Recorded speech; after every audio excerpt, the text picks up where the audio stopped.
So we'll go ahead and get started. Good afternoon. I'm Ann Phibbs, Director of Education in the Office for Equity and Diversity. Welcome to #Connected or #Disaffected, Diversity and the Power of Pop Culture and Social Media. Our kickoff conversation for the Office for Equity and Diversity's Critical Conversations about Diversity and Justice series. The Critical Conversation series is co-sponsored by the University Libraries. Jody Gray in the back from the libraries is responsible for creating a list of further academic resources on each of our critical conversation topics, which you can link to on our webpage. And I just want to take a moment to say it's with both pride and sadness that I share that this is Jody's last critical conversation, as she will be leaving the university at the end of the month to lead diversity efforts for the American Libraries Association in Chicago. Of course, we wish Jody well in this new position. Yeah, let's give her a round of applause. But I just want to take a second, really, to have us acknowledge all that Jody's done to advance access and inclusion here at the university and in the larger community. And to me, she truly embodies the word collaborative, because there's so much educational work that the Office for Equity and Diversity has been able to do because of the collaboration with the libraries and Jody, so thank you so much. We're now starting the 4th year of offering these conversations, and we're excited to continue offering live streaming so that you can watch via our website in real time, or at a later date, since they'll be archived on our Critical Conversations webpage. I will just share that I got to have a really wonderful conversation this morning with a colleague from Frankfurt, Germany, who's here in the audience, and it was really fun to be able to say, you know, I wish you could attend all our workshops, but you can go back to Germany and look at all these critical conversations, provided you speak English. So she does, so that's a good thing. But I'm excited about the ability to reach more people with our educational efforts and with all the incredible insight that's going to be in this room in just a few moments. We've also added an opportunity for you to provide feedback on the series. If you signed in, we'll email you a link to an online evaluation, or you can access that link at any time on our webpage. And as with all of our conversations, I'm going to start by introducing our moderator and then leave it to Anitra to get the conversation going. So I'm excited to introduce my colleague, Anitra Cottledge, the Director of Communications in the Office for Equity and Diversity. She earned her master's degree from the U of M in Educational Policy and Administration, with a research focus on women of color and higher education administrative leadership. Her research professional interests include leadership, race, women of color feminisms, digital divides, and uses of social media in social justice movements. So you can see why she's the perfect person to be moderating.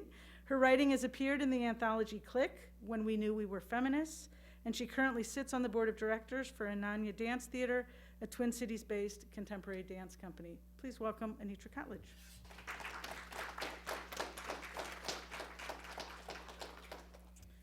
Thanks, Anne. And welcome. Of course, I had to bring my own phone with me because we're talking about social media. Am I going to be tweeting while I'm moderating? Probably not, but it's just habit. So good afternoon, everyone. Thanks to all of you in the room and those of you who are joining us online. We really appreciate you being here. I'm excited about today's conversation about social media, pop culture, and equity and diversity. It's pretty much my bread and butter.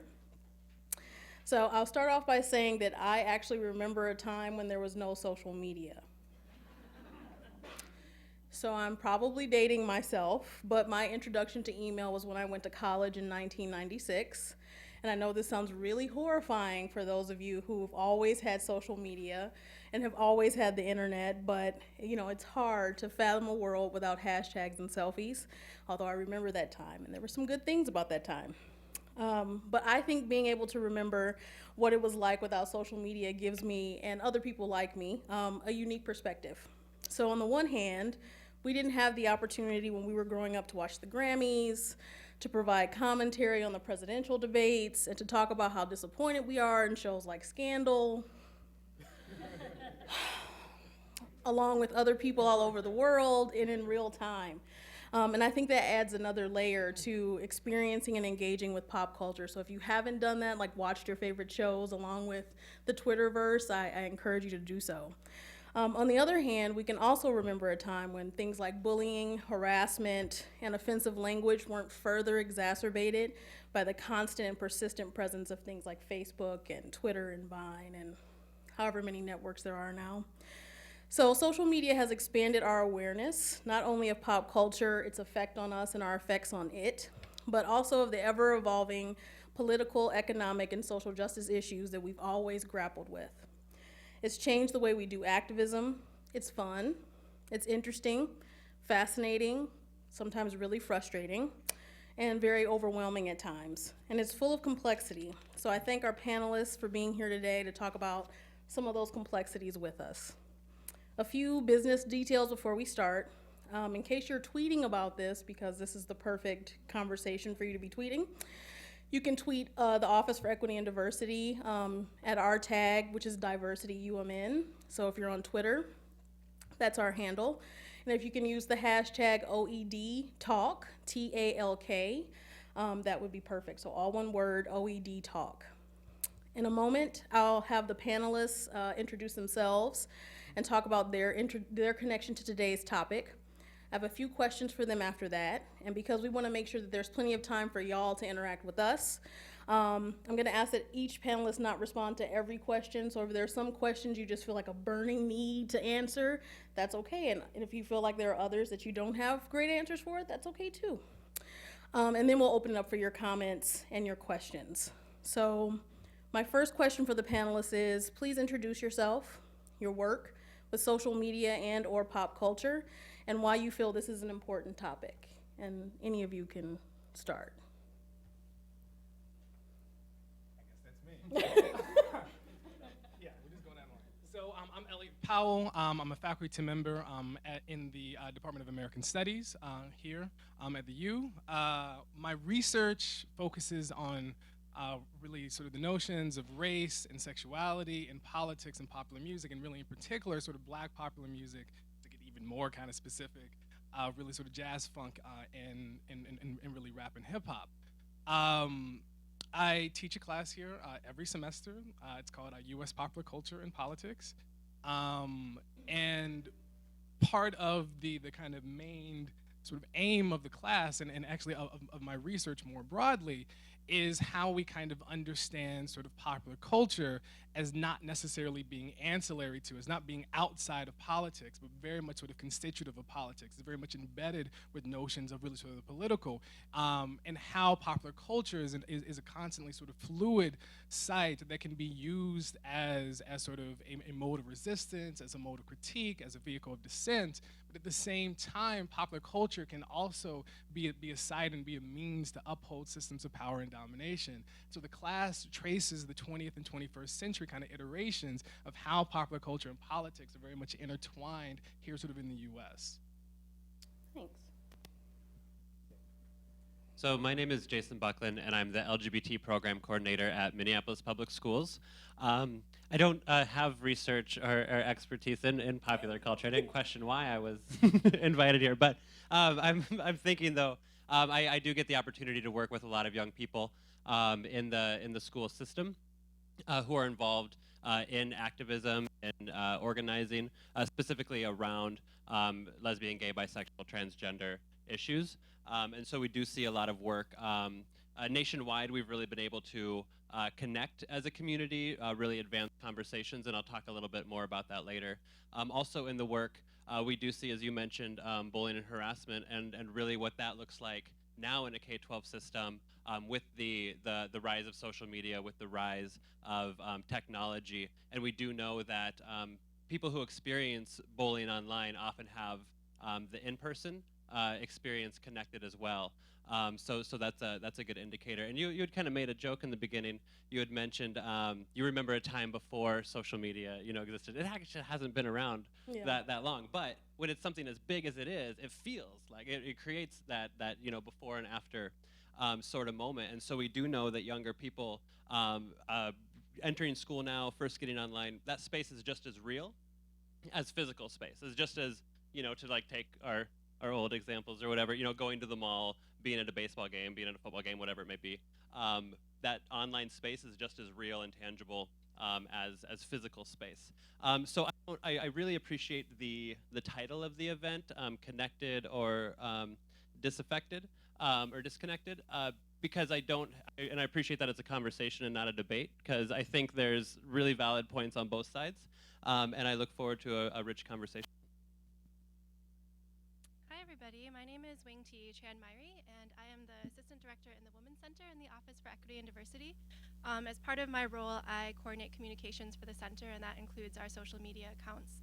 And to relate to why is social media important, I used to think, hey, I am part of this social media generation. I remember being in college when Facebook opened up to people who weren't part of like the original group that could be part of it. But now I'm starting to feel like I'm falling behind that. And as part of my work in the Women's Center, to try to connect the work we do to students, staff, and faculty, especially for students, that's where they are. So I'm using social media to get connected with them, to share the work that we're doing with them, and they are helping us by using things like Snapchat, which I do not know how that works, but they'll do things like that to help us to share the work that we're doing too. So I think there's so much power there. Just echo everything that everyone else has said already. Okay, I'm Stephanie Chrisman. In my day job, I am an academic advisor. At night, I am obsessed with Facebook. Facebook is my everything. I have a minor obsession with Tumblr. My God, it is so fascinating. And Twitter is my frenemy. And I've been a blogger for as long as I can remember, sort of on and off. So that's, I suppose, the reason why I was invited. That makes sense to me. So I think one of the things that I think about a lot about social media is how it builds connections. And I began to think about that in terms of the fact that there are people who I met 15 years ago as a blogger, kind of like an original kind of Black blogging circle that we had, and they are still my friends, most of which I have never met in person. And these are people who I have discussed very personal parts of my life with, but yet we've never met, right? And it makes me think, continuing to think about how young people, really connect to the internet, and how it's very important to them to, be involved with social media, and kind of going along some of the things that, you all were talking about earlier, the connectedness, but then also the bullying and how does that happen, and as well as thinking about things that have happened in recent events in terms of, have there been more shootings, or are we just more aware of it, because of social media? And it could be a both and. And, so that's some of the things that I think about when it comes to social media. Thanks.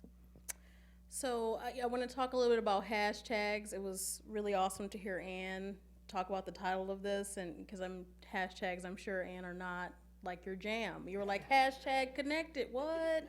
So it was really great, but I love hashtags, although sometimes they can get a little out of control. But hashtags like hashtag Ferguson syllabus and hashtag say her name, which I know the Women's Center actually just had an event about hashtag say her name, among many others. So there's lots of social justice focused hashtags have become critical organizing tools in resistance movements.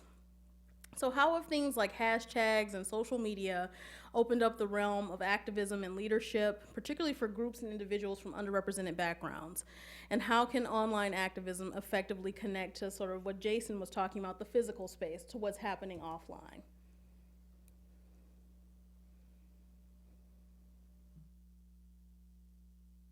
I can pick people.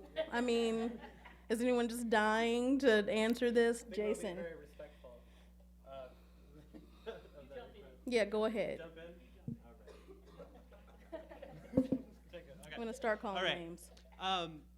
So the last part, I'm remembering clearly as a question. Could you just repeat the first part again? The first part, so how have things like hashtags and social media opened up the realm of activism and leadership, particularly for groups and individuals from underrepresented backgrounds? Yep.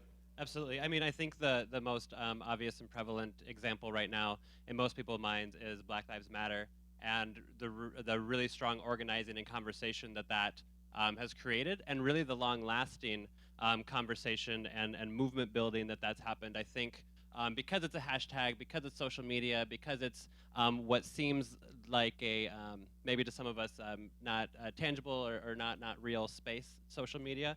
People kind of laugh at it and deride it and don't think it's really going to stick around that long. But it's been over a year since that organizing has been happening online, and it's really made way for a lot of conversations, from rise in awareness of police brutality to the other side, a rise in awareness and conversation and finding resources on privilege and ways to talk about it and examining white privilege.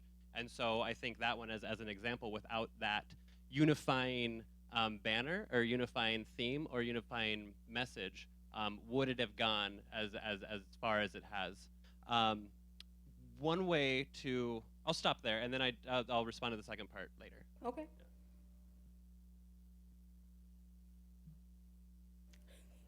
I love this negotiating that's happening. We're negotiating the space. Oh, okay.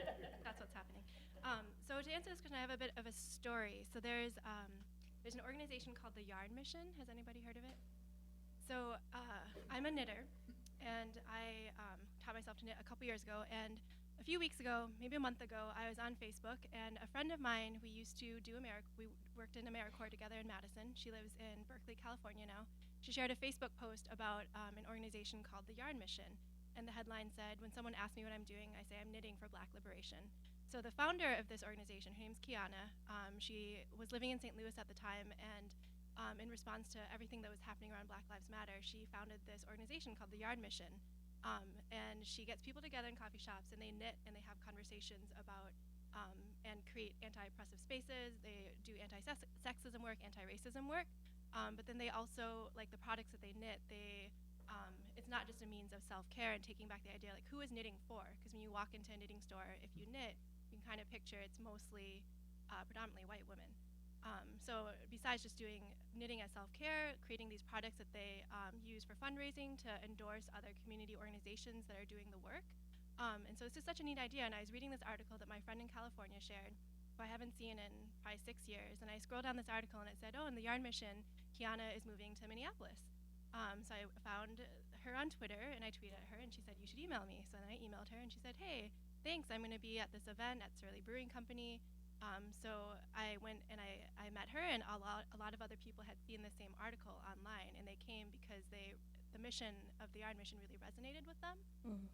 And so they showed up to these spaces these different places around town, like Cafe Southside, Surly Brewing, different community neighborhood-like events. I know the Yarn Mission is going to be part of the convening for resistance and rebellion on campus at Givens and Million Artist Movement. They're doing in a couple weeks on campus, I think the 17th, and they're doing a breakout session. But that is such a neat idea of like a real life example of how social media can help people get connected, not just online, but then in real life too, and to support each other, but then also support organizations that are doing the work. So. Thanks. Does anybody else want to weigh in on that part of the question? Yeah, I will. So two things to actually sort of piggyback off of what's been said is, one, obviously, but I think it perhaps kind of needs, it perhaps sort of needs emphasis, right, is to think about Twitter as a form of technology, as a tool of real communication, right? And with that, I think part of the power of the hashtag, at least politically, can be a mode of consciousness raising. We can think of it as a contemporary form of consciousness raising that really sort of came about and really took off during the 1960s, 1970s, within sort of Black Power movements, within sort of feminist struggles. But we can see in the 21st century how a hashtag becomes a common language, a way in which sort of people can actually sort of come together and really sort of communicate and share different sets of ideas and different types of really sort of political strategies. And the second thing that I want to say, along the lines about Twitter being a mode of communication, is that Twitter can also work as counter narratives, right? So we can think about live tweeting, particularly at protests, that people can share what's happening in a protest that can necessarily tell a different story than perhaps what the media might say, what the police might say, right? So we can go to Twitter to actually really sort of develop a counter narrative that really writes against these other kinds of forms of oppression that might happen through the media or really sort of through the state more sort of broadly. Thanks. Jason, did you want to respond to the second part of the question? Sure, yeah, absolutely. And that was how can online effectively connect to work happening offline? Yep, and I think Wenty gave a great example as well. So there's another way that we've used it as well with our GSAs. GSAs, again, formerly or more traditionally known as gay straight alliances, student groups for LGBT students. We've renamed those to gender and sexuality alliances as it's more inclusive. It makes more sense. It keeps the acronym. It updates the name.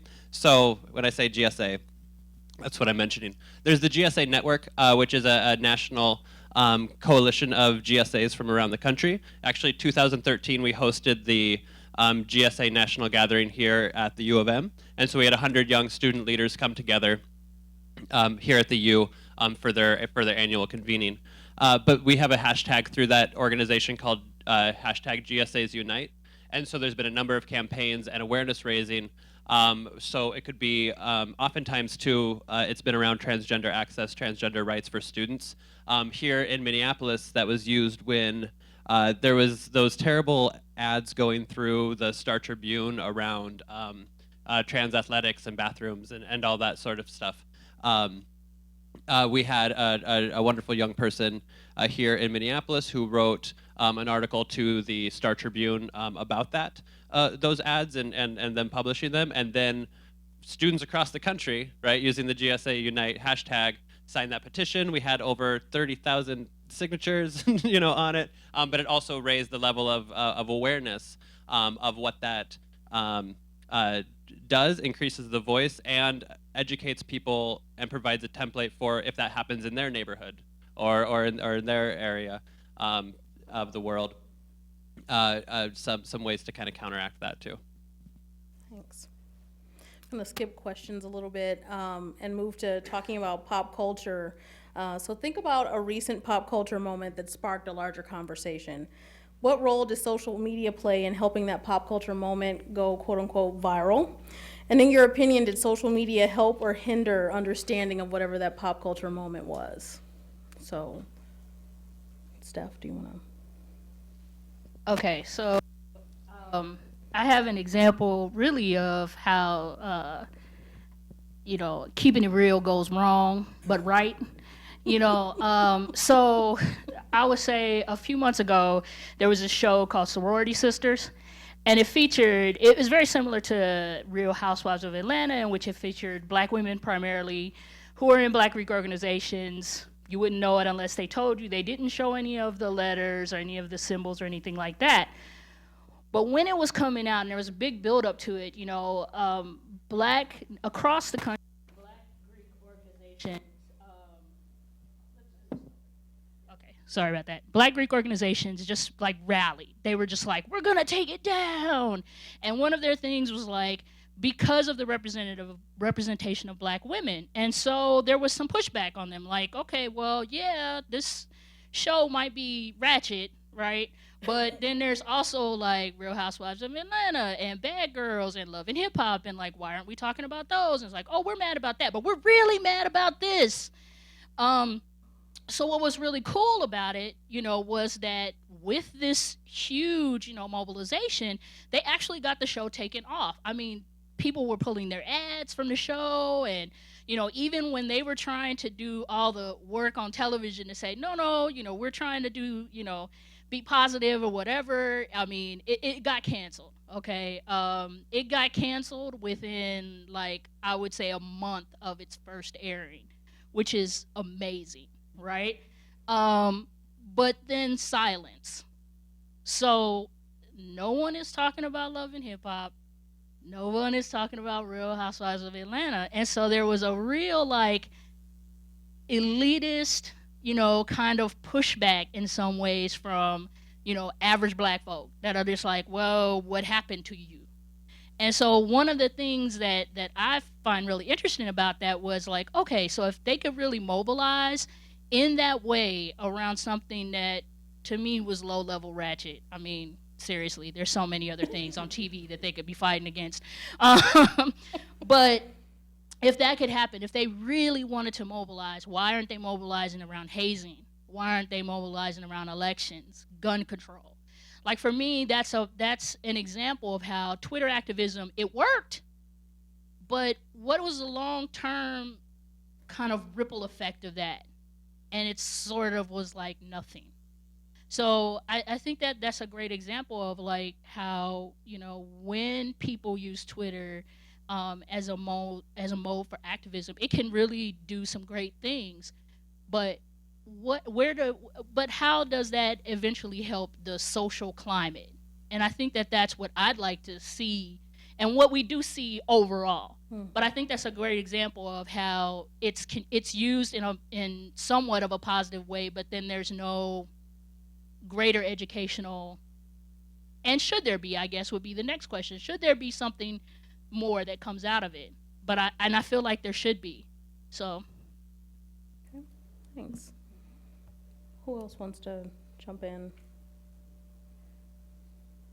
I'm gonna start calling names. Wing T. See. So I have a really specific pop culture moment. So does anyone remember the 2014 VMAs with Beyonce? Yep. Yeah, everyone should. So, it is Beyonce. Enough said. So at the 2014 VMAs, Beyonce did kind of this long set, and one of like the key moments that was like highly gifable from it was when she was performing "Flawless" and "Feminist" was in like giant letters behind her. And as in the Women's Center, we are thinking about ways to reach a wider audience and kind of raise our visibility. But we also wanted, we were thinking about a lot of things. So we were thinking about visibility, and we were also thinking about the scholarship that we have that's called the Dr. Nancy Rusty Barstow Scholarship, and it focuses on first generation, women of color, new immigrants, and we wanted to help boost up the scholarship. So we were trying to think like, what are some fun ways that we can like raise visibility for the Women's Center in general, but then also maybe like draw attention to fundraise for the scholarship. And so somehow we started thinking about like, wouldn't it be cool if we had these hats that said feminist, like those maroon and gold hats with the palm, they're kind of retro and like coming back. And I remember talking to Anitra about it, and she said, you know, that makes me think of like when Beyonce was performing at the VMAs and it said feminist behind her, so what if like one of the hats said flawless? And so we made it happen. And I think without Beyonce performing that piece and having the song Flawless in the first place with the quote from Chimamanda in the background, like pieced into that, I don't know that these hats would have caught on like they would have. So we actually sold out of the hats within 1 week, and this was in September. It was still like 90 degrees. And we included tags on them that had the definition of feminism, the definition of flawless, so that people aren't just like taking these hats and not maybe being able to have like a ready-made little tag that they can talk to their friends about. But we're noticing that people are coming to us who haven't heard of us before because they want these hats. There's a waiting list. They're coming back next month. But we're also engaging with people more so than just the hats. Like they're learning about the scholarship, they're learning about the events that we're having, they're coming to our events, they're talking to their friends about them, like, oh yeah, I got this from the Women's Center. So I think without a doubt, like this really particular moment, like there's blog posts and conversations that people have all day long, which I'm not really sure why, about is Beyonce feminist enough? And I don't think that's the point. Like I think it's incredible that this icon like Beyonce has done this and opened up this conversation for so many people, which is really remarkable. Thanks. When I think about current pop culture moment in social media, I think about Caitlyn Jenner and how we probably wouldn't be having the conversations we're having right now without social media. When you look at the rights of gay and lesbian individuals, it's some statistic about 80% of people in America now identify that they know someone who's gay and lesbian. And you think about how far those rights have come and that understanding has come. About 8% of people know someone who's transgender. And you think about where we're at around accessibility, access, violence, and those pieces. So what was interesting is Caitlyn Jenner being this pop culture figure and getting a lot of attention comes in, and suddenly the conversation peaks up. However, for the last 2 years, the community's had Laverne Cox, who's a black trans woman, who talks about intersectionality, talks about violence against our young people, suicide rate, some of the unfair conditions transgender people face. And so what was interesting is as Caitlyn's star rose, the activists and the other people who are kind of in the conversation and community said, that's great, now that you're interested, listen to Laverne Cox and Janet Mock and a lot of the other folks. Without social media, we wouldn't be having that conversation in that way. This is kind of your jam, so I just, do you want to weigh in on that one? I mean, there's so many. I think this is the thing. I was like, well, I don't know which one to pick, and I think, well,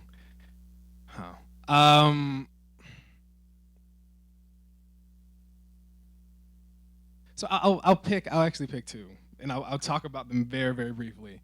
One moment, and these are both sort of fairly recent, was I think, and I know that there's a question about whether or not sort of Twitter is sort of reactionary or something else, and really, Stephanie, you've talked about this already, but part of me really appreciated, and I think was the right kind of takedown of the Stonewall movie through social media. So for those who don't know, the sort of 1969 sort of Stonewall riots and really sort of rebellions that for many sort of marked really the gay rights movement.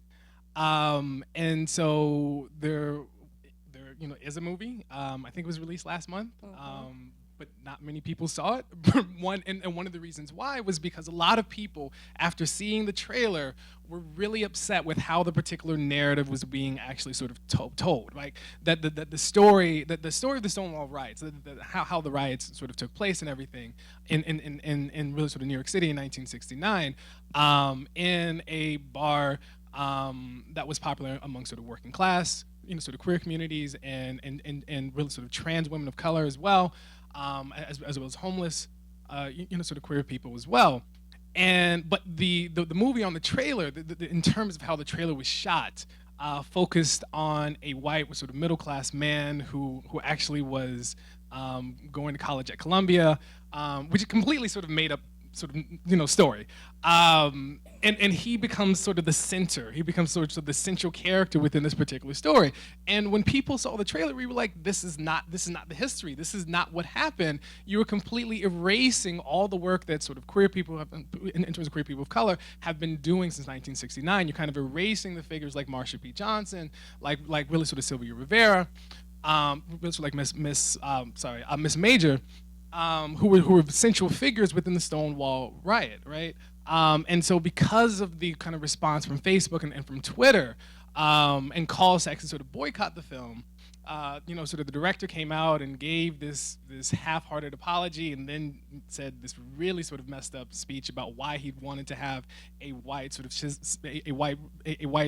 cisgender sort of character, male character, to be at the kind of center of the narrative. Then of course, because of all the backlash, really no one saw the film. I don't even know if it's still playing. Yeah, I could probably get the bootleg at my barbershop if I wanted to see it. And so like that's for me one of the great things that happen out of social media. And then secondly, and it's in this conversation is happening right now, but with the Meryl Streep, so I would rather be a rebel than a slave sort of T-shirt off of a movie that she's starring in about the sort of late 19th and sort of early 20th century sort of British suffragettes. And there have been a lot of pushback about the particular picture, the T-shirt. Again, it's sort of I would rather be a rebel than a slave. And for a lot of people, one sort of the proximity between slave and rebel, but on the other hand, the ways in which it actually sort of disarticulates race from gender. And there have been a lot of conversations about sort of misunderstanding or taking the quote out of context.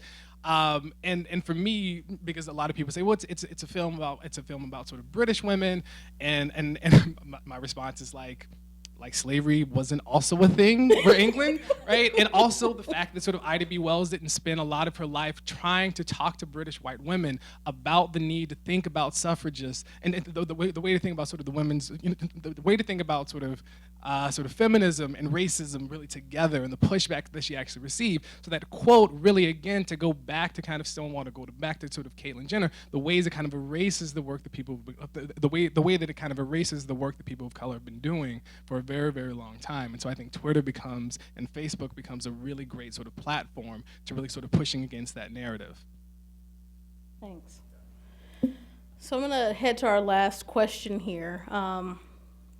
What are some of your ideas, and some of this has come out in our conversation already, but what are some of your ideas about how we can utilize social media and pop culture as constructive and creative tools for social change? It'd be great if we could hear from all of you on this one. All right, so I think that the main goal in general is to pull people together through social media to get people to a place of understanding of when they say problematic things, that they recognize intent versus impact, right? And there's, and I think that's the main goal, but then there's also, you know, something that I find myself kind of trying to reconcile in that here I am kind of an educated, social justice minded person who also, as many people do, consume kind of problematic, things that I see in media, and how do I still be that person, and challenge the problematic things that I'm consuming, right? So for instance, being able to enjoy Empire and still critique Terrence Howard as like this misogynistic, abusive jerk, right? And really being able to say, I love Cookie, but this guy over here, like, you could fire him tomorrow, right?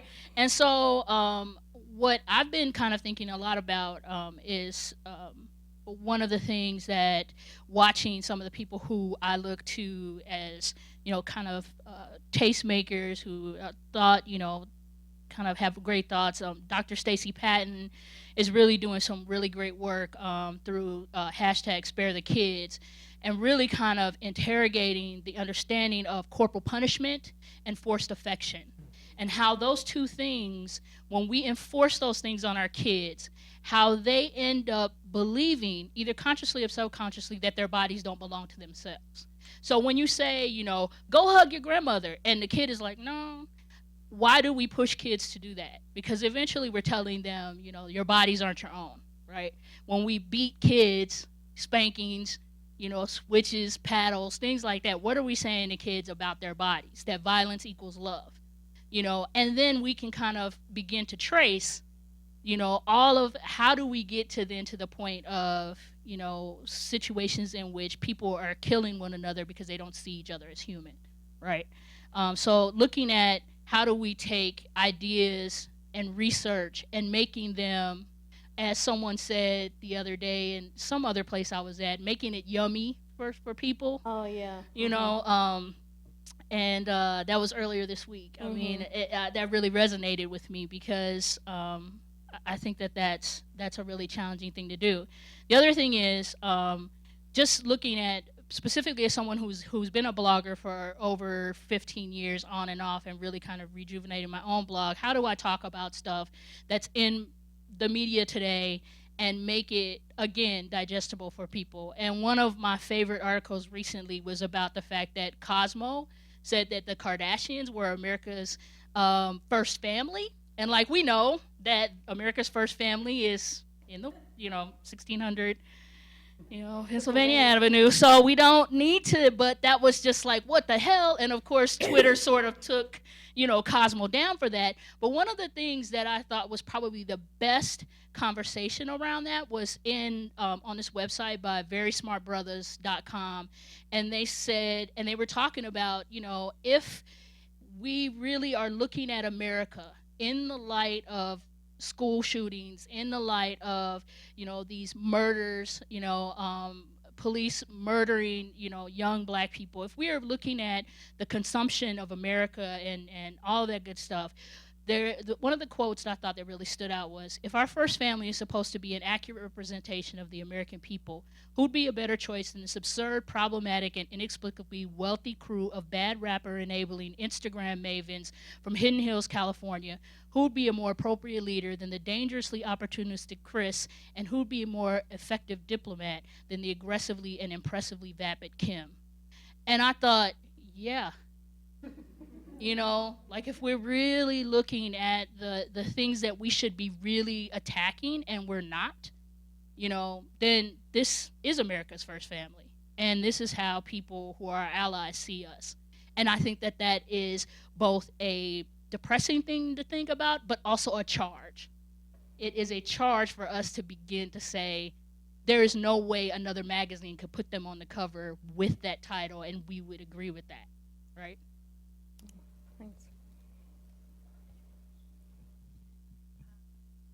So the question was, how can we use social media and pop culture as creative tools in the process of social change? And I think on a basic level, something I was thinking about is supporting pop culture that we care about and that shows us like better representations of what we'd want to see. So specifically, I'm thinking about Fresh Off the Boat, which is in its second season now on ABC. And it's a show based on a book by Eddie Wong, and it's not perfect, and Eddie Wong has actually left the show, I think, as a consultant. But the show is the first show to feature an Asian American family in over 20 years. So the first show to do that was over 20 years ago, and it was Margaret Cho's All American Girl. And the show, it aired its first season this past spring, I want to say, this past year, and it did pretty well. But there's a lot of like intentional buzz building by like bloggers, Angry Asian Man, other people encouraging people to watch it live and to live tweet it to show support for the show so that ABC would renew it, and they did renew it. And I'm just thinking of how if we can, you know, it's just a TV show. We could argue that. But we also know how important this is. We're sitting here talking about this today, and representations do matter, because when you think about how few representations there are of Asian American families just being families, like even this show, it's about the family being Asian American. It's not just a show that happens to have an Asian American family. And I'd love to, like 20 years from now, have a bunch of shows that I can watch. It's just like, oh yeah, it's a show about, or it has Asian people in it, but it's not like explicitly about that. So that's like, I think one small thing that we can do at a basic level. Yeah. To create social change. Thanks. When I think about social media, I think about Facebook because it's the only one I use. But I think about how, you know, the content you see is curated from your friends and your friends lists. And so oftentimes we group ourselves into similar groups, and so a lot of the content that you see is the same content you agree with. So you have a stance on an issue people seem to go back and forth about, you know, and you see, oh, this picture with some words on it that I agree with has like 33,000 likes. Like, I'm in the majority. And then you see the picture of the other view and it has 33,000 likes. You know, so in other words, you can just find the content that you agree with, right? However, what we can do is use that to educate ourselves around things we're passionate about. You know, the technology and the information is just that. It's who we are still as people, and it's that people component that's still going to be really important, no matter how fancy this communication gets.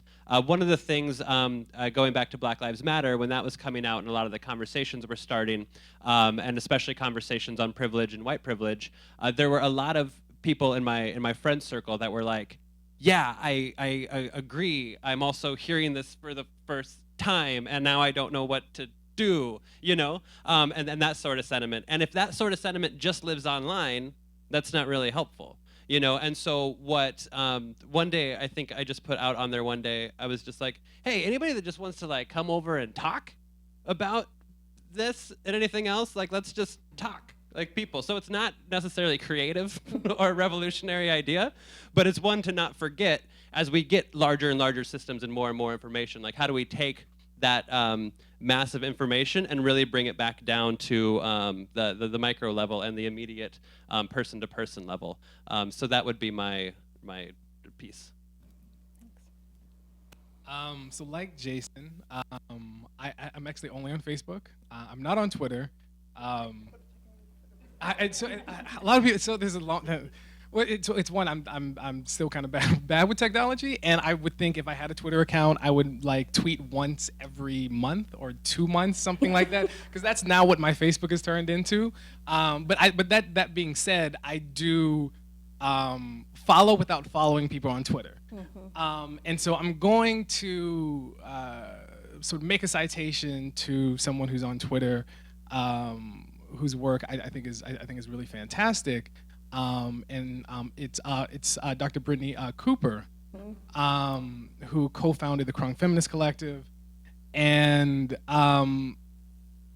something that she said, I think a year or two ago, that was about sort of social media activism, was that in order to be really effective, social media activism needs to not only be reactionary, but also has to be visionary.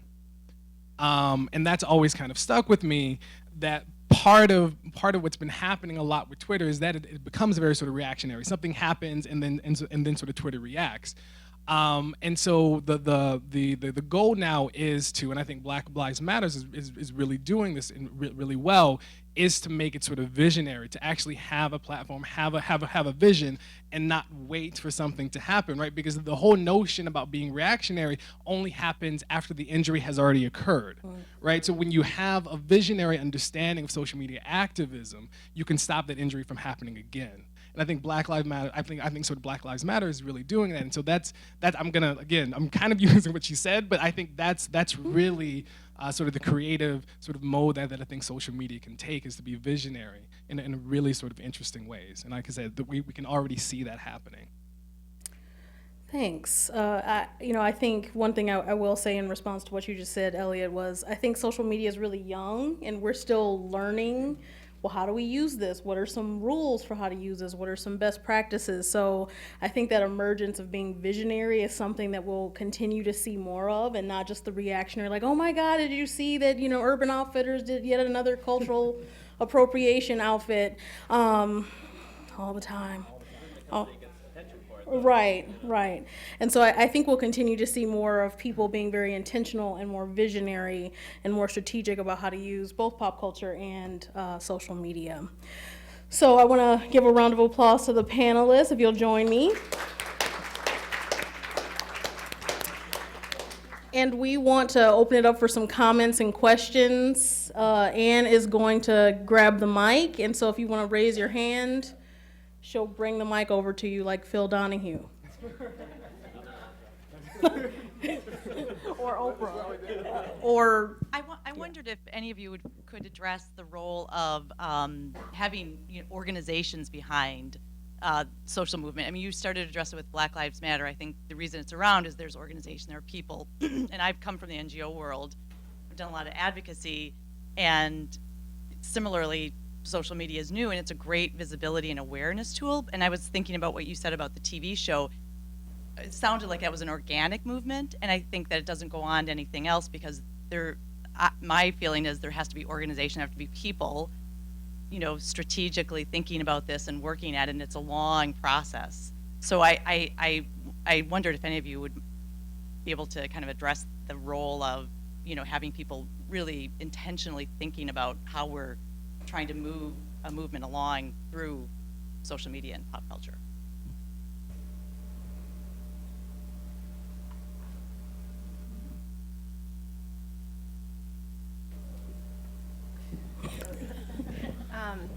I'm thinking of one example. There's the Don't Buy Miss Saigon Coalition.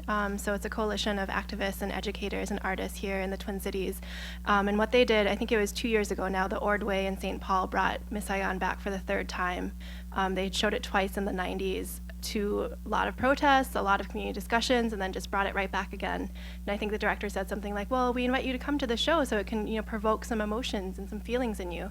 And so there's a big protest a couple years ago, and then this past summer, I want to say the person the person in the leadership role, her name's Patricia, I can't remember her exact title, but she did release an apology statement and said, under her tenure at the Ordway, she would make sure that they never brought Miss Saigon back again, and then shortly after that, she released her retirement date.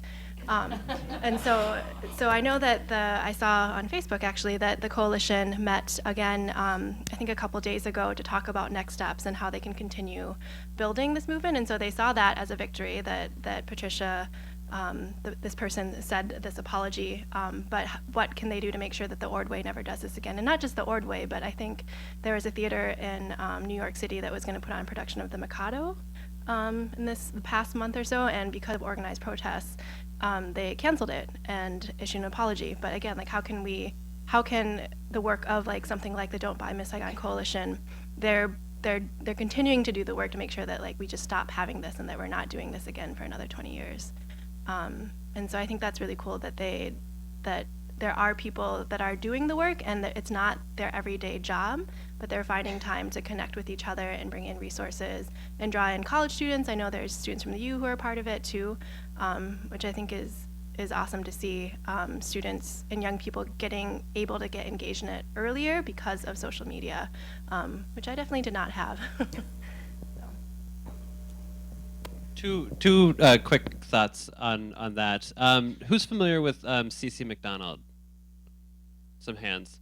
And honestly, probably without the hashtag of Free CC, that conversation might not have reached everybody. And so it does absolutely take, again, organization and people. But I would say the coalition that put together that campaign, it was local, and it was a relatively small group of people that were committed to it, that it got national and international reach, and even connected to getting on Laverne Cox's radar. Laverne Cox picked up the story, you know, and so it grew way beyond what a few people could do. So it absolutely takes that, those people behind it. But I'm curious, something that you had said kind of towards the end, and this question here, I'm thinking about old models and new models butting up against each other. And so you take a movement like Black Lives Matter that happens online originally and very organically, and those pieces, and develops a platform, but then a spokesperson emerges because the media selected a spokesperson. So who's familiar with DeRay McKesson? Yep, so used to work at Minneapolis Public Schools and is now on CNN and going to do speeches and all that sort of stuff. And so what I worry about, though, is once the media or somebody selects a spokesperson, it's no longer a leaderless movement that now they can grab it because it's like you know, now that we can pinpoint somebody, you know, and so I'm curious about old models butting up against new models. I'll leave it there. And I'll just say that I think some of the conversation that I've read about Black Lives Matter is that it's challenging some of those old models of, well, who is it? Well, if you don't have names, or you have more than one name or scores of names, that makes it very difficult to kind of do what you said of, it's you, we can just pin you down. And so I think that is an interesting piece as someone who is interested in leadership models, how that's sort of shifting and how some of these models are kind of emerging now. So I really like that point. Any other panelists or more questions? Is there someone over?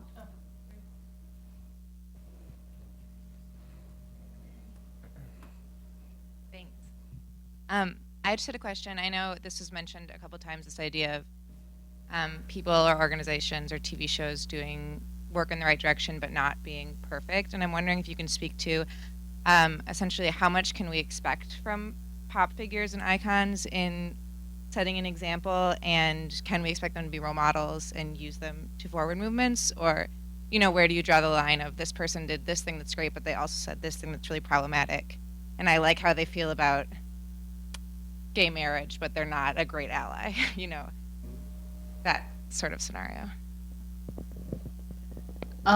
We should expect nothing from them, ever. Like, we should not ever use anyone who is a celebrity as a bastion of anything, right? I mean, that's just real. Let's just be real about that.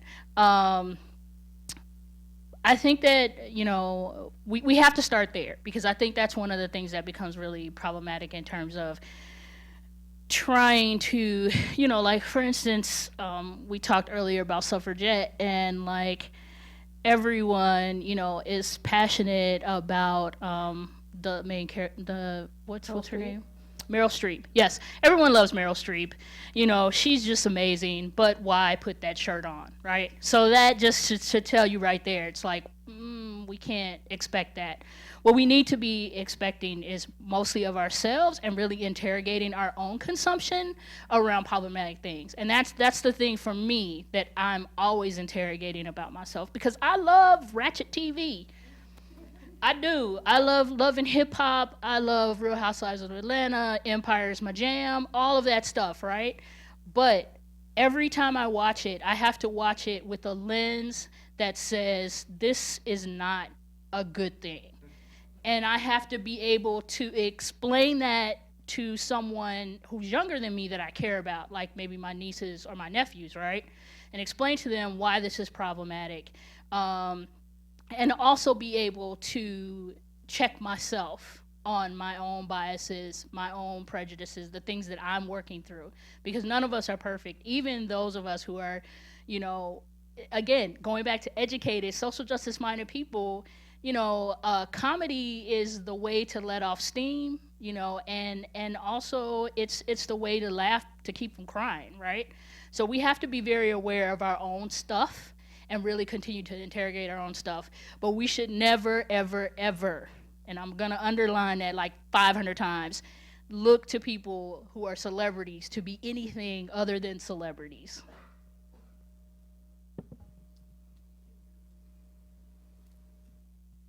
Just as the Luddite, you know, the old guy in the crowd here, you'd be kind of surprised to know that a lot of the similarities from the 60s and the 2015 are existing here, and some of you have mentioned that.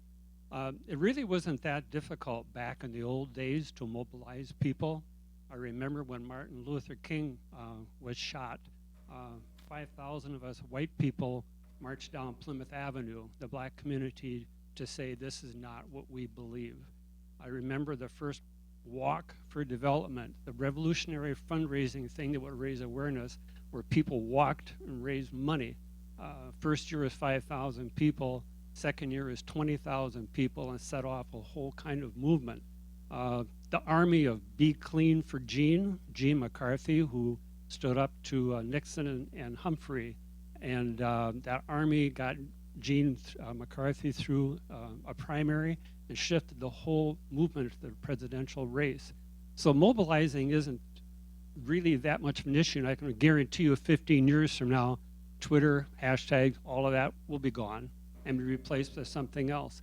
The crucial thing is making change, and change happens by becoming involved. It isn't just enough to be involved in Facebook. You've got to put the feet on the ground, the money in the movement, and the action. And I think you've alluded to that several times. Revolutionary things like Black studies at the University of Minnesota, women's studies at the University of Minnesota, just to name things that were entirely controversial back then, to say were legitimate. Understand, at one time, people thought Black studies, that's just a way to give Blacks an easy course to get through, as if they didn't have a history that was worth studying. So those things have to happen through becoming embedded. With Black Lives Matters, it's the police department that's the problem. It's racist cops that are the problem, who use brutality because they think they have the right. In the old days, we just call that sensitivity training. I never heard of that, but it was getting people together and say, listen to what is happening. A conversation has to be started with cops, policemen, and having them be more aware. So what's the most important thing, however you want to mobilize, great, but get embedded in the movement and do something. Thanks.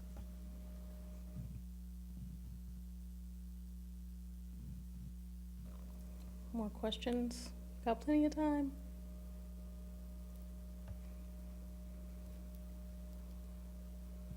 As you watch something trend up, which you're seeing, is it just knowing who's saying what, or is there more to it? Are there actual patterns that you can observe?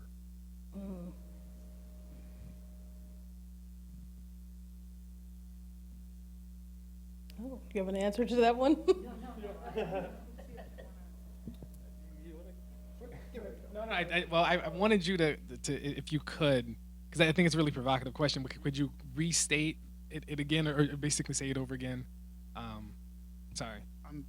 Sometimes it brings something to the fore that needs a lot of consciousness, needs a lot of attention, and it gets that attention. Sometimes, and the story I'm thinking of especially is the story that Mark Ronson tells in his book about shaming on the internet. Oh, Oh, yeah. yes, yeah, yeah. A woman who makes a silly little remark and it explodes on her. Now, she went viral, but it wasn't a good thing. And is it characteristic of the internet? Is it characteristic of certain communities? Is it characteristic of a certain pattern? How do we avoid that and preserve the best out of this? Wow. I'll give it a go. And then we'll go over the really great comments from the second row. Let's see. So I've always kind of had in my head that I never want to be look at the trending topics on Facebook and see my name, because I'm going to assume I've just done something. I don't assume it'll be like, hey, Jason Buckland, save the world. It'll be like, oh, you messed up. And so I think I just want to kind of go back to the idea. One, there's there's some articles that have been out about, calling out versus calling in, and some of those pieces, which is, it's not enough, as Stephanie said, to call out and take down a show and then go away and be done with it. What was that really then all about? Remember how mad we were that Tiger Woods did whatever Tiger Woods did, and I don't know if he has a career anymore, but we don't care anymore. But we really did for as long as we were selling magazines, with it. But I guess my response to what you would say, or what your question was, relates to the fact that you said we're in the early phases of social media, and we're growing and we're learning, and we're not quite there yet we're learning, I think, as we go, and that's probably the best answer that I can come up with, is where we're at. And I'll just say that the book that you mentioned by what's his name, John Ronson, So You've Been Publicly Shamed. Everyone should read that book, because it's a really great book about kind of this takedown culture that we have, where someone says something, and sometimes it's justified for that person to receive some sort of critique or criticism, but then, the circus begins, and then it's a thing. And he does a really great job of talking about that. And also, I think Monica Lewinsky did a TED Talk recently. So if you Google that and take a look at it, it's great, because she talks about how she was essentially the first person that happened to. We had no script for what happened to her, that, she couldn't get a job, and, just that this stayed with her forever. When we think about Monica Lewinsky, we have a narrative in our head, and it's because of this sort of swarm mentality. So I encourage you to check out the TED Talk by Monica Lewinsky as well, because it kind of gets into that culture of shaming and what's good viral and bad viral, and I agree that we're still figuring it out. Just to kind of go back to that, I'm thinking it through. So again, the internet, social media, you can learn so much about, you can expand your understanding and expand your ways to respond to these things. But what's more valuable, me saying, hey, Elliot, the thing that you posted is super problematic, and here's why. Or being here's my blog about what Elliot posted. Is that gets me a lot of hits, and that gets me, and it elevates me, but at the expense of you. And what's that really solve? And so it's more valuable, again, to take the knowledge you get from technology and information, but you got to apply it one-on-one in real life still. Yeah.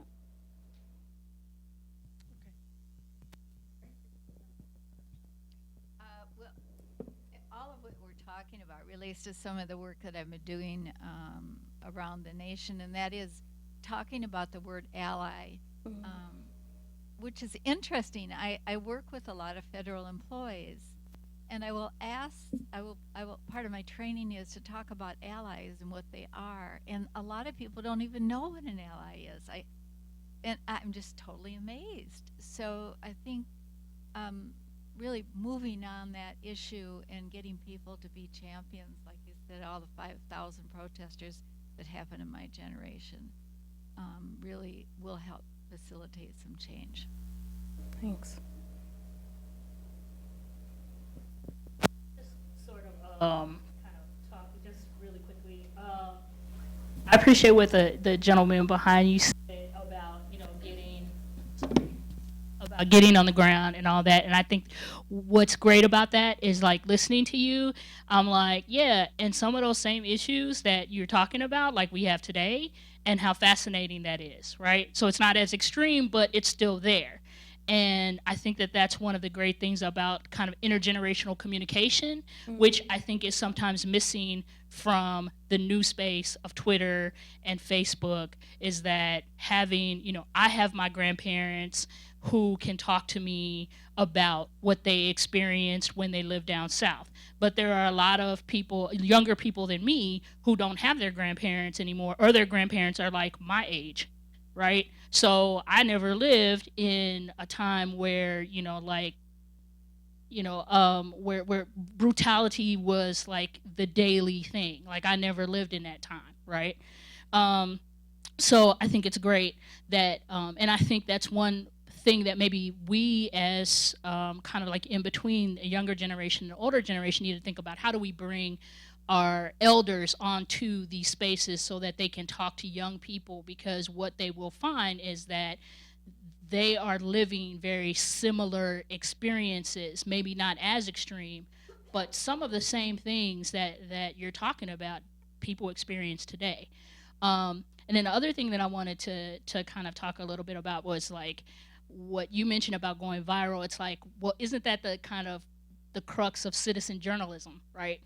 That, we all have access to Twitter, and we can all be journalists every day.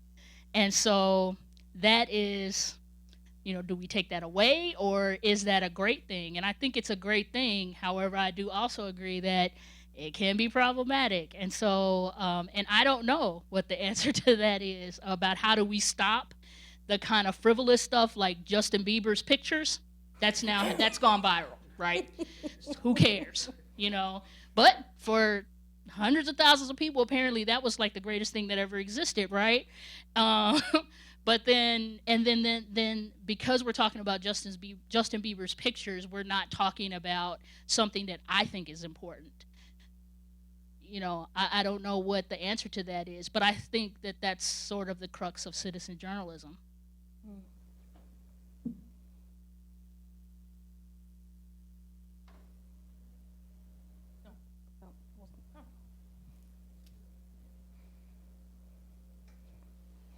I was just wondering maybe what your thoughts on what we could do to be more both conscious and supportive, I guess, of the younger and younger generations that are on social media, and maybe in a way to support them in a way that promotes them to maybe not get into a lot of those, the big group shaming tactics, or kind of the jumping on and calling people out tactics, and it turning into an extension of the school where you can bully and carry that forth out in that very personal and real space like you touched on. I was kind of wondering how we can deal with that.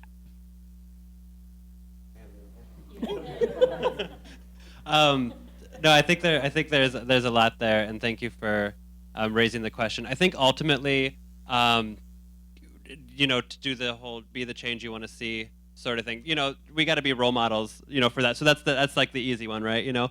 But I think about, what's it mean when I look at, we have a culture of retaliation. We have a culture of one-upsmanship.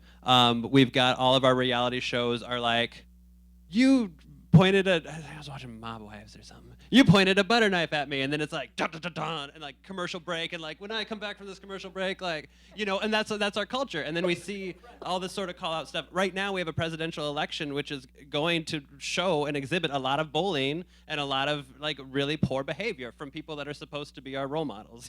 So to your point, what do we do around that?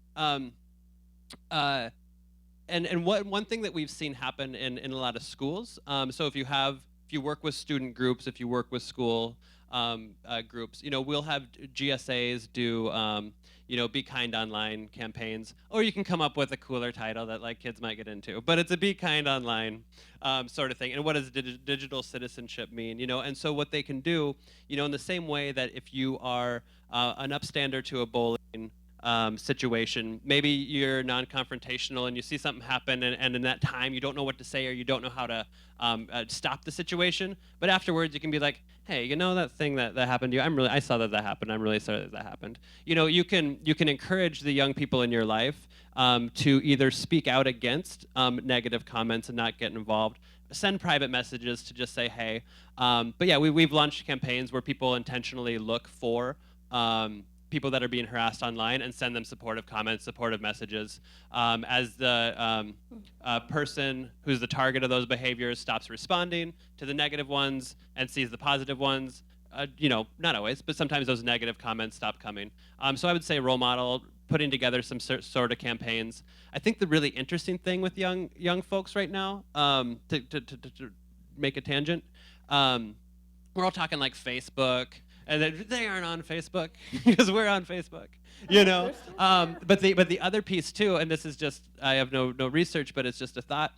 You know, you get so everything, nothing's private. We're sharing everything. They're moving to apps where everything's anonymous, you know. And so Snapchat is hugely popular. You know, Yik Yak, Kick, Ask FM, all these sites where you can be anonymous. You know, so it's almost the pendulum swing of going from sharing everything to being like, you don't know me. And that stuff can be really harassing and terrible as well. You know, not to get into this, the way we've seen some bullying and harassment play out, you can now take a picture of somebody in a locker room, send it to the school, it flashes on their phone, it disappears. You know what I mean? Like there's some really harmful ways that people can use technology in that. So, sorry, I'm just finding all sorts of answers. So the other thing too is I'm just going to keep going back, I guess, today for the theme of it's about real space too, and you got to teach those social emotional skills of empathy, respect, self-management, anger management, self-care, and give the tools about just how to be a good person. You know, and so I would say you can do targeted campaigns, but you also got to teach and nurture the skills of empathy and respect. And I'll briefly sort of piggyback off of that.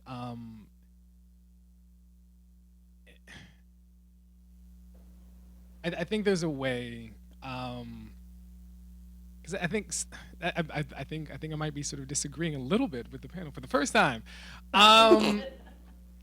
because I think I have, I guess, concerns around the notion about kind of role model, about being a role model, like, and I think being a role model and being a mentor are two different things, right? And so I feel like mentoring works better than being a role model because, as Stephanie talked about, right, we all can fail in all these other sets of ways, right? But there are ways that we could sort of talk to the younger generation in a way that doesn't say sort of be like me, but this is here's a way that sort of based off of my mistakes, these are the things that you might be able to do. And with that, in terms of sort of using Twitter or sort of any kind of social media sort of app to kind of attack people, part of what I say in the classroom and that I also try to live out, right, is to really kind of address ideas and institutions rather than people, right? So for me, the notion about the movie Stonewall, then the whole kind of Meryl Streep t-shirts are not actually about Meryl Streep. Like I don't care about Meryl Streep. Like that's not, but rather it's the particular narrative that erases people. Like that's the larger kind of key thing here to think about in these modes of critiques is to not necessarily focus on people, rather think about the ideas. Again, we can think about sort of Kim Davis here and the really awful things that were being said about Kim Davis versus talking about the fact that she is, again, sort of an elected official, right? We have institutional sort of oppression happening through Kim Davis's office. That should be our focus rather than shaming Kim Davis, right? I'm not invested in that, and that's a really kind of horrific thing to do, to actually sort of fight really oppression and fight violence with violence again, right? That doesn't solve anything. But rather, our focus should be on institutions, it should be on ideas, on these much larger kind of, sort of much larger kind of structural questions and issues. We actually have someone who wrote something in that I'll read. Any comments on Nextdoor.com and how to increase community, including neighbors of color and neighbors who are different? So, do y'all know about Nextdoor.com? No. All right. So, anybody in the room want to talk about nextdoor.com? Kim. Yeah, okay. We need the mic. It's a site for neighborhoods to just post information, and it could be crime or other stuff. But I don't really know how that intersects. So wait, it's social networking for like neighborhoods. So like, hey, Called Nextdoor. So a bunch of people in your neighborhood, you sign up for this thing, and then it's just a variety of things. Someone could post a sale. I see it most frequently about crime in the neighborhood. oh, So Okay. yeah, I don't know. Maybe it's there's another. Oh, I didn't know that's what you were talking about. I have the nerve to be on that. But in my neighborhood, it's mostly about garage sales and strangers in the neighborhood. Okay.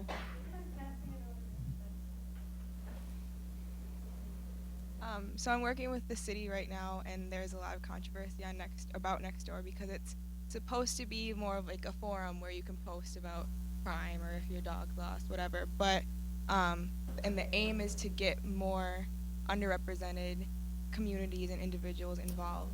But the issue, I guess, that they're facing is that who has access to these platforms.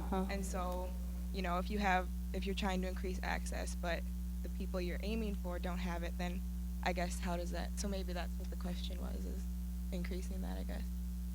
Wow. Thanks. See, it's like new stuff. I don't know, but this is great. And did you want to read others that were online? Do we have more? Just that one. Oh, okay. Well, hopefully that next door issue they got some answers.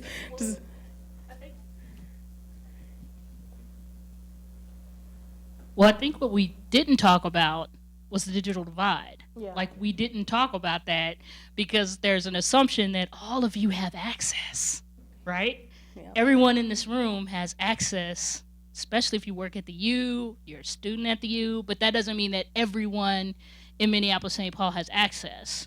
There may be free Wi-Fi, but if you don't have a computer, you can't get to the library during library times, So then that also is something, that's a part of maybe this conversation around Nextdoor. Is that what? Okay. But also a conversation around how do we get people mobilized? If we're just online mobilizing, how do we then get people who aren't online to mobilize? Yeah. So, I don't have an answer, but I think that that's one of the biggest questions now around, being online and using Twitter and Facebook and all of these different things to do activism is like, okay, well, what about the digital divide? When are we going to provide free access to everyone? And then how do we get everyone to have, computers? How do we get everyone to, have smartphones, all of that kind of stuff. So I think that that's the other piece. And is that, is it growing? Is it shrinking? I guess that's I'm just sort of putting it out there for you all. I think there's levels to digital divides, even on campus. I taught a class once, and the students had to come up, do a group project or something. And they had to have some way of communicating out of class. And so they said, well, we're all on Facebook, so let's just, make a Facebook group. And there were a couple of students who were like, yeah, no, actually, I'm not on Facebook. And they're like, well, but, do you have a computer at home? No. Do you have a smartphone? No, I just, and it was just sort of this narrative around, okay, let's think about these assumptions that we make. So I think even in the university setting, yeah, we can, there are students who can go to the computer lab, but what does that look like when they go home or they commute from somewhere? And so I think there's all these different levels of access that need to be thought about. And yeah, I wanted to make a comment that's kind of connected to the person who asked that question sent another question about the idea of using the neighbor, whatever it was, .com, to report suspicious behavior and to just feed into racism, which has been alluded to. And so for me, that makes me think,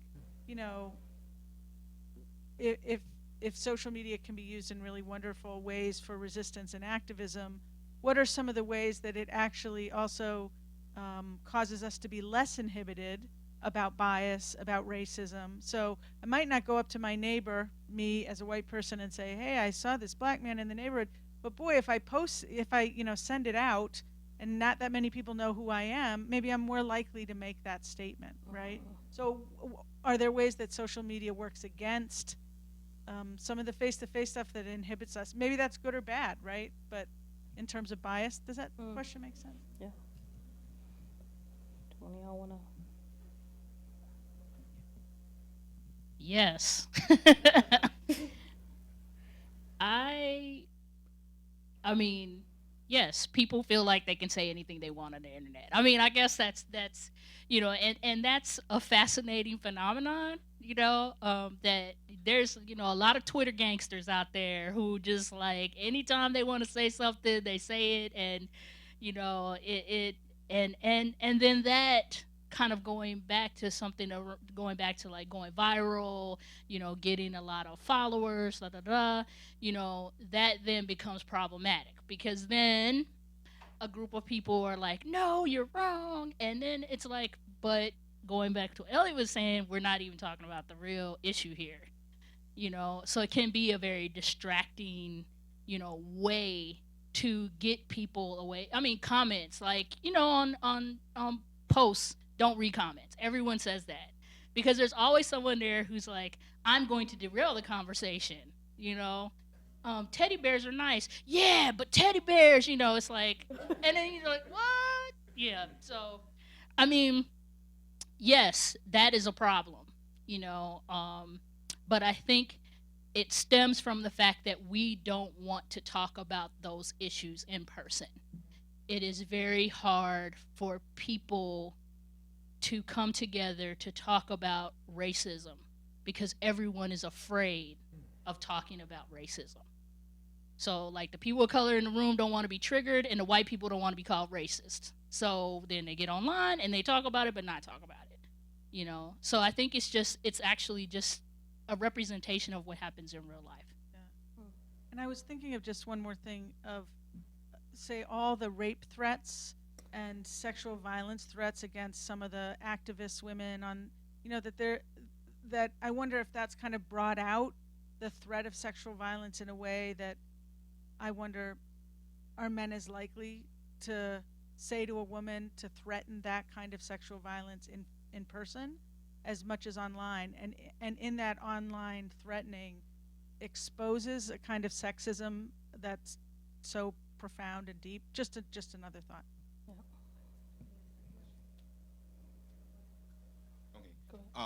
This gets at what was talked about before in terms of like the digital divide and as well as the intergenerational stuff. If I think about protests that I've become aware of in the last year, the Black Lives Matter protest at the fair and at the mall and at the marathon,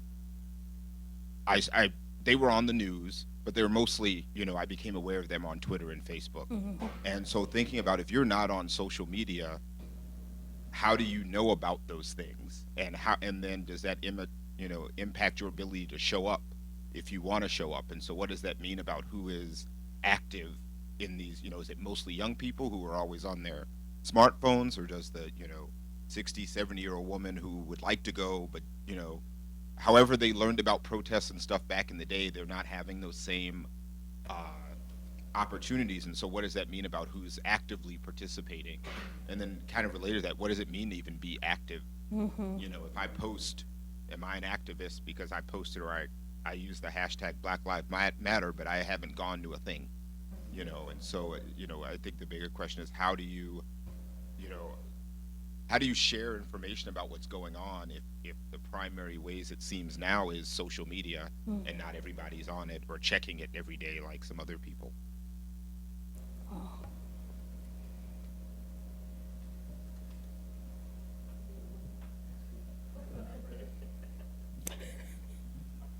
Me? All right, there.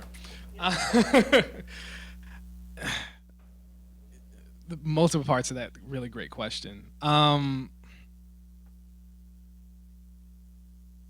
So on the one hand, I think one thing that we could do that I'm sure happens, because it happens to me sometimes, where because I'm not on Twitter, and because I'm living less of an active Facebook life, I'll miss out on things, but I'll still have people text me about sets of things going on. So I think the question now is, and this goes back to kind of an earlier question, how can we use all lines of communication to actually organize, right? So, and I know that some people have set up their accounts, or the Twitter, and so the Twitter, wow, look at this, digital divide, I did it. I didn't think I was gonna do it, and I did it. So people have, combined their Facebook and their Twitter and whatever kind of other social media together, right? So that if they tweet something, you could also see it on Facebook, and perhaps someone might also get an email. Like if you can set up multiple lines of communication, that could be really helpful. And then, yeah, I mean the question about if someone tweets, so Black Lives Matter, whether or not they're an activist. I'll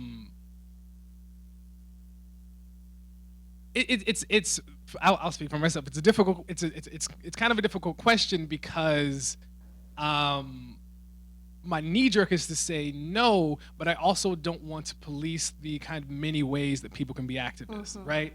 So that becomes sort of the issue, is that there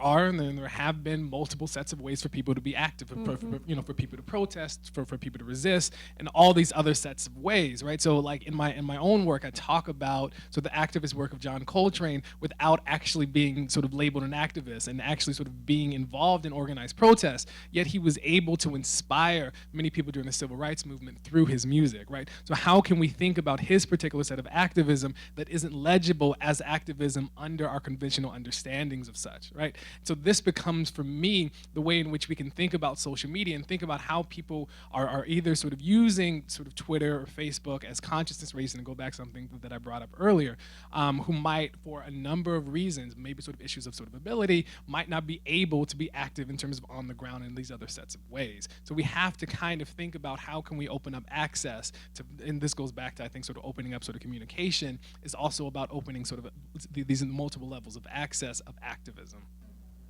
Or like Wing T's example about knitting as a way of or the arts, and I think that's often something that people don't think about. Do anybody else want to address that question? Oh, there's a question.